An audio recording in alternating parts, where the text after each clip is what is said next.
So, ito na yung mga pairings, mga boss. Ayan, oh. Ayan, lilihain natin ngayon. Tiyagaan to. Ayan, oh. Marami-rami tayong lilihain. So, ito na yung nililiha natin ngayon. Itong side pairings. Andito naman yung mga ibang pairings. Ayan. Madugo-dugong lihan to. Madami-dami.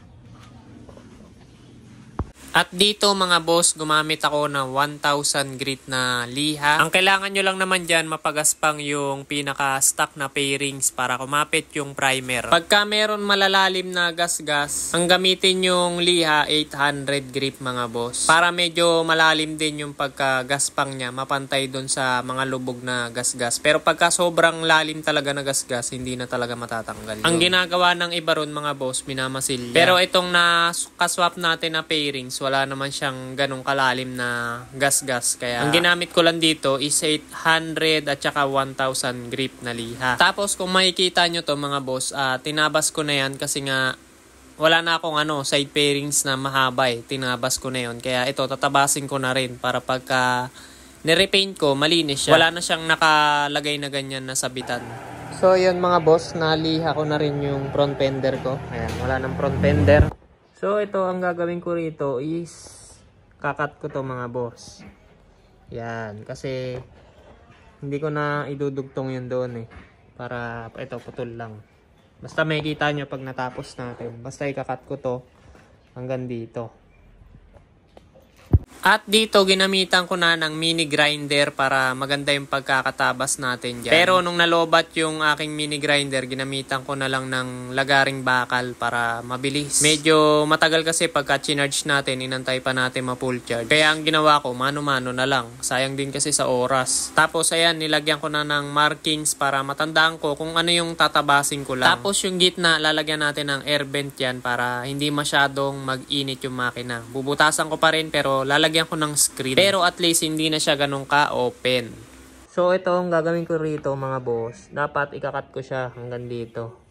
Kaso hindi na babagay, parang ang pangit na. So ang gagawin ko, yung footrest na lang yung ilalabas ko. Ayan, ikakat ko yan dyan. Para hindi na masyadong okay. Kasi pag pinat ko parang ang pangit na eh. So ikat ko muna to mga bossing. So dito muna tayo mga boss. Nung unang first primer ko, sa labas ako nag-spray. Ang pangit ng kinalabasan kasi mahangin. Pangit pala mag-spray pagka humahangin kasi ang mangyayari magbubula or magbababol. Kaya ang nangyari, niliha ko na lang ulit yan. So eto na yung ating mga na-repaint. Ayan, lilihain ko pa ulit ito kasi kung makikita nyo, ayan o. Itong isa kahit di ko nalihain, goods naman siya eh. Ito yung una, nagkamali rin to, naglobo-lobo. Pero nahabol ko naman, naliha ko na yan. Tapos, ito, isa pa. Pumangit din to. Ayan, niliha ko na rin. Lumobo rin kasi, nag-spray ako kanina sa labas, tinesting ko sabay umangin. Nangyari yan. Ayan o. Pero mahabol pa natin yan. Ito yung una nating ginawa rin kanina. Ayan, goods naman. So, meron pa tayo dun sa dulo uli. Ayan. Sprayan natin uli. Ito na yung mga na-sprayan natin mga boss. Ayan. Primer pa lang tayo. Ayan. Nililiha ko pa siguro uli ito. Kapal na. Nakatatlong patong na to eh. Ayan o. So mamaya buga na natin ng puti. Habang maganda pa yung panahon.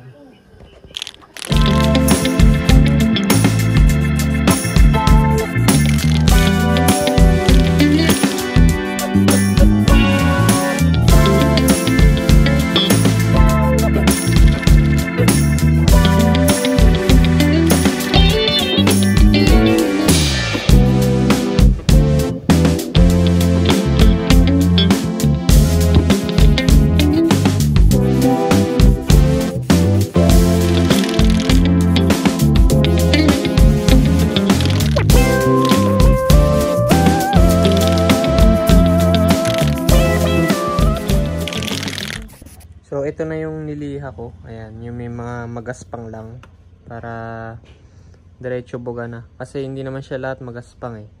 Yung mga niliha ko lang na part is yung mga nagkaroon ng parang mga dumi nung humangin. So yun lang yung niliha ko. Pwede na to, bubugahan ko na ng puti. So, ito naman yung gagamitin nating white. Ayan yung code niya.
Ito na yung next na gagamitin natin, silver red na Bosni.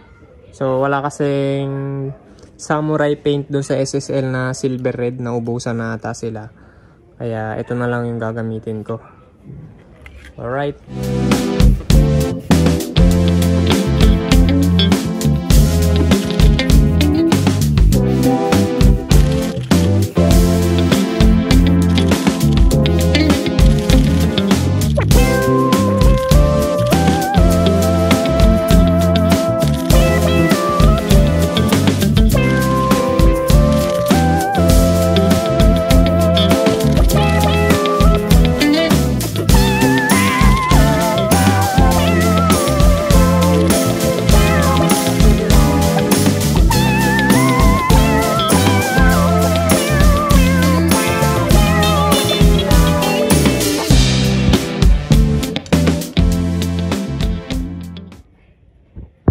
So dito mga boss, nakapag clear coat na ako dyan, kaya kung makikita nyo, makintab na. Yung ginamit ko nga palang clear coat dito is Bosni lang mga boss. Pero pinatungan ko pa uli ng samurai na clear coat, yung pinaka pang last, para medyo matibay yung pintura niya. Para hindi rin siya basta-basta kukupas kapag ka natalsikan ng mga gas or mga chemical. Natapos ko na nga lahat patuyuin yung mga pairings. Ayan. Buti na nga lang natapos siyang matuyo bago bumagyo. Kaya maisasalpak ko na siya ngayon.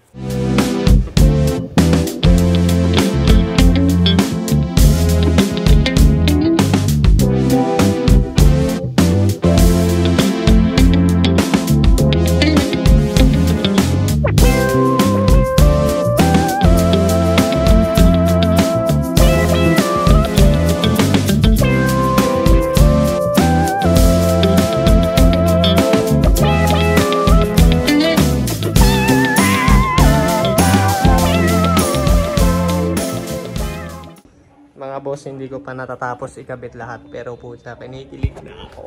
Hindi ko alam kung ano yung feeling, pero nakakatuwa lang kasi ang ganda ng kinalabasan. Bumagay talaga, tingnan nyo. Wala pa eh. So mamaya pag nakabit ko yung ulo, nako, wala na, kinikilig na ako ngayon pa lang. Tingnan nyo naman. Tingnan nyo naman, tingnan nyo naman. Bagay na bagay siya dito mga boss sa kulay ng mugs. O diba? Ang pogi! Ay! Ang sarap! Salpak na natin yung harapan.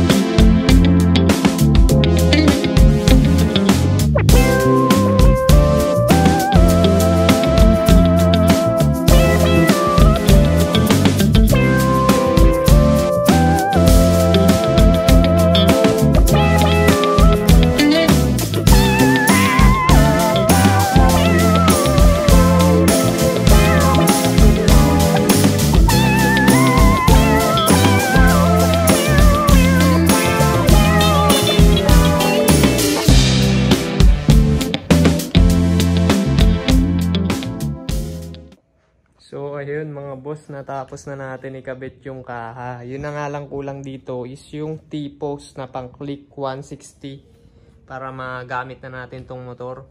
Tapos yung disc, yun, nag-order na tayo ng disc. Yung gulong 90-80 pa rin lalagay ko dyan para hindi ganun kabigat. Tapos ito yung likuran, ang pogi oh.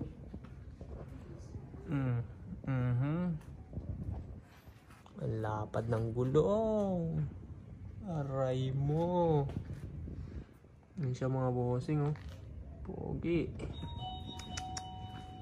Ito naman yung sa kabila oh. Ganito yung looks niya sa kabila. Ayan. Ayan siya mga boss pagka yung kabilang side. Ayan, napaka-pogi. Excited na akong gamitin tong motor na to mga boss.